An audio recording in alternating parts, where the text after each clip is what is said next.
Hey everyone. One of these days, I'm going to come to you with a really happy and sunny topic to talk about, but that's not today. Today, we're talking about how the investment portfolios that we manage here at Invest Vegan are positioned with respect to the ongoing humanitarian crisis in Palestine, and which we referred to in the title slide as a Nakba catastrophe. By that, you may take from it that we are greatly saddened, but we want to do a little bit more than send thoughts and prayers to the folks affected. Before we get too far into this, I just want to say I'm a registered investment advisor. All of this is subject to this disclaimer. It's not investment advice. It's just kind of us telling telling you what we think. And to just do a quick précis on what Invest Vegan is. We seek to invest in companies that avoid preventable harm to living things while making meaningful contributions to a better future for all. Now, by avoid preventable harm, you can probably imagine that we are very much against any actions of aggression wherever they happen, and very much for ceasefires. But when it comes to the Israeli-Palestinian conflict, it's a little bit more complicated than just being ideologically pro-peace, though I wish it were a little bit different. So the agenda for today is just to kind of give you, quickly a Gentile disclaimer. I mean, Gentile meaning, look, I am not Palestinian, I am not Israeli, I am not Arab, I am not Jewish. So, there is a limit to my ability to understand all of the relevant causes. But then I kind of want to show you how we integrate these humanitarian issues into our portfolios and contrast that against standard practice in the industry. So here's my Gentile disclaimer, right? And, one of the things I want to encourage everyone to foreground in their heads, the Israeli government is not the Israeli people, right? Bibi Netanyahu is an ideologue. He sits atop a very fragile coalition. And, according to the Times of Israel, a majority of Israelis believe he should resign. Hamas also is not the Palestinian people. This summer before the, kind of October 7th attack happened, there were mass protests against Hamas in Gaza City, Khan Yunis, a bunch of other places. And there's a general view among intelligence officials and others that that Hamas didn't really have a path to improve or maintain their image in Gaza by being better at governance. So instead, they sort of tried to burnish their revolutionary credentials, right? We take the view that, it's very rarely the case that a government kind of quasi-governmental actor authentically represents the true views of all of its citizens or all the people that are, it claims to represent.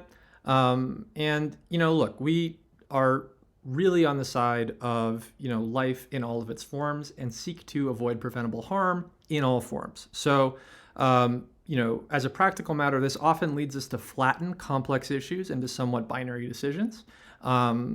That's a very classical finance thing to do, right? We take a whole bunch of complicated things that are out there about like growth and valuation and price and so on and so forth, and turn that into a very flat buy or sell decision, right? So in some ways, this is no different, except that it concerns ethics, which is something that most people don't apply that financial mindset to. So carefully is the quick overview of how we integrate humanitarian issues into our portfolio, right? We have this really, really exhaustive screening process, which I think is unique in the industry because it is, first of all, we don't rely on external judgment to do it, right? Most places will say something like, we invest in ethical companies as determined by this group, right? By which I feel that they really abrogate their responsibility to the end investor to, create an independent and objective view of, the stuff in their portfolios, right? We wind up reviewing stuff that a lot of external groups create, but we don't blindly accept anything. Everything is sort of our own independent and hopefully objective determination about whether a company merits exclusion from our portfolios. And if we do decide that it merits exclusion from our portfolios, we're actually able to go ahead and make sure that it doesn't show up in our ethical growth portfolio, which is our flagship product. It's what most of our clients have 100% of their assets in. And the only reason that one would not be in that is if they had a risk tolerance that was such that they weren't quite comfortable investing their assets 100% in equities. So if you go onto our website, you can actually review the letter and verse of our screening process. You can ask us a specific question. This table below sort of shows you what we're excluding in general, right? It's and this was before we just did some additions on the back of some deeper research into the BDS movement. But I don't think these high-level exclusions have changed, or these high-level numbers have changed. I think this policy is 3.5 pages single space, so it's not a simple topic to address. But at a high level, whenever we see one of these companies, if they sneak into our spreadsheets or sneak into our strategies in some kind of way, we have logic happening on the back end that highlights them in red and makes it really easy to screen them out and make sure that they don't make their way into our clients' holdings. In general, one of the core components of this policy is that when activists are calling for boycotts, we listen, right? We don't always automatically act, because sometimes activist groups are not necessarily aligned with our view of kind of a credible or authentic harm. In the case of the BDS movement, we take their leadership quite seriously, and we had already been excluding all of the companies that they called for specifically in some of these earlier materials from our portfolios for other reasons. And I'm going to give you a couple of case studies on that. HP is, kind of, you probably know them as a computer manufacturer. They're also a somewhat prolific weapons manufacturer. And we had been excluding both Hewlett-Packard, the consumer subsidiary, and Hewlett-Packard Enterprise from our portfolios due to their inclusion in the Stockholm International Peace Research Institute's list of the top 100 arms dealers on the planet. The American Friends Service Committee notes that HP provides equipment to the discriminatory Israeli population registry and prison system, and that's why they suggest that we exclude it. This calls to our attention one particularly unusual point that may be kind of counterintuitive, but what we find is that when a company merits exclusion for one reason, it's often quite easy to come up with a half dozen others. So as a professional investor, I'm very rarely saddened to see these companies go, right? Usually it greatly simplifies my life because I don't have to go and look in on these companies that are run by chuds and have bad, business practices or whatever again and again and again, as I'm kind of reconstituting our portfolios and making sure that our clients' holdings reflect the best of our thinking, right? So, this is an example of, we could have excluded it for, involvement in the settled territory, in, the Israeli settlements and so forth. But we simply got to it, another reason got to it first. The arms dealer list got to it first. We have some other exclusions that were linked specifically to the settlements. Another one is, Siemens, where we had excluded it since inception, right, since September 2021, because of unacceptable emissions at the parent company. The American Friends Service Committee notes that its equipment is installed in illegal settlement roads and the railroad tracks in the occupied West Bank. So again, what often happens is that a company that should be excluded for one reason should be excluded for dozens of reasons. And our system, one of the big weaknesses of our system at the moment is that we're only able to note one of them. But we do spot checks pretty actively, and we very rarely find that we're excluding something that we shouldn't have excluded. In fact, we, are often, kind of surprised that, in the case of Siemens, that it was carbon emissions that led us to, take this exclusion, which not only, allows us to be kind of on the right side of history from the standpoint of the BDS movement and, kind of the occupied territories, but also allows us to be, kind of more carbon positive or whatever, right? It's weird how all of these things seem to interrelate.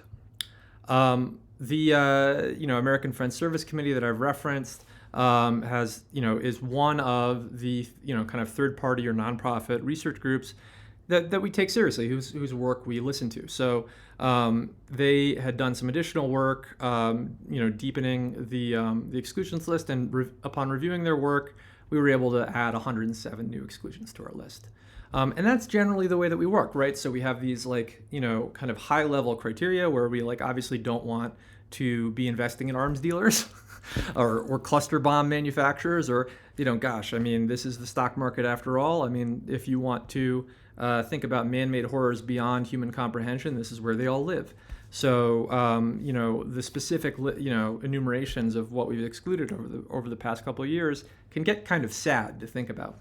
But whenever there's an issue, we, kind of go in and say, okay, well, are there credible sources whose work we can integrate into this?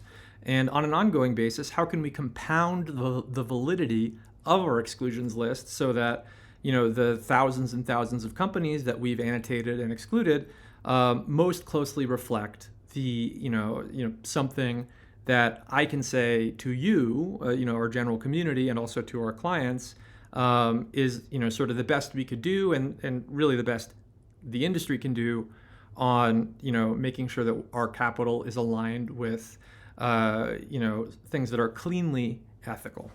Now, how does our approach contrast to the industry as a whole? One of the things that I found really, really dark as I was researching this, and this actually came to me from a client or a prospective client who wanted some thoughts from us on this. And, basically Morningstar, which is one of the third-party research firms that substantially all of our competitors will use to some extent, either to, supply financial data into their models or to reach ethical determinations about, kind of the companies that they are invested in, wound up exempting Israel from the human rights criteria that apply to or that they use to evaluate whether or not a company is, engaged in some sort of controversy, right? These entities have a controversy score that plays into a broader sustainability score, and for a long time, Morningstar had been using the UN's,